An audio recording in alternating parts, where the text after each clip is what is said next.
Alright, let's take it up a notch from our last lesson, where we're taking the derivatives of an integral. In the last lesson, it was fairly easy because all you had to do was replace the x with the t, and you were good. In this lesson, it's a little more difficult though. Let's take a look at our first example, where you have f of x. So we'll say f of x is equal to 2 to 2x square root of 15 minus t dt. And we want to know what f prime of x is. Well, in order to get from f of x to f prime of x, we'll take the derivative to get from here to here.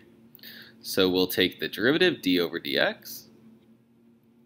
We'll also take the derivative of this, d over dx. And we're just going to replace the 2x with the t, just like we did in our last video.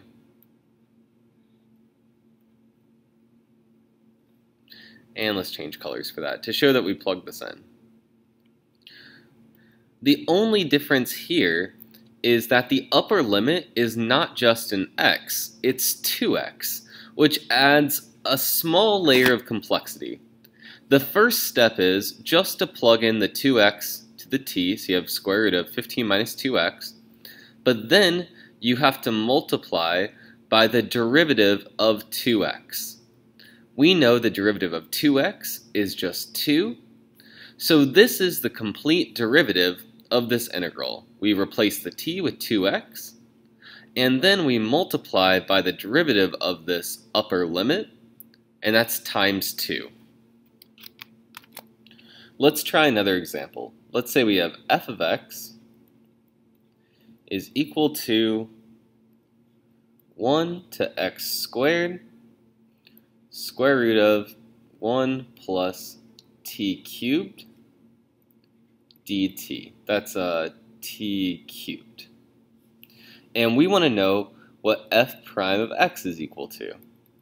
So we'll need to take the derivative of both sides in order to figure that out. We'll take the derivative of this side with respect to x, and we'll take the derivative of this side with respect to x.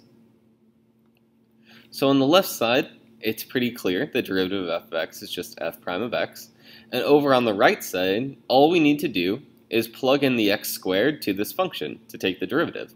So we'll get the square root of 1 plus, plug in that x squared, and that's still cubed. We're still going to need to evaluate that cubed part.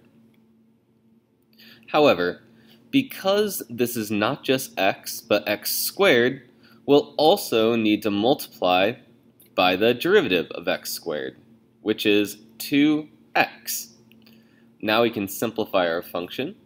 We have 1 plus x to the 6th power, x squared to the 3rd power is x to the 6th, times 2x.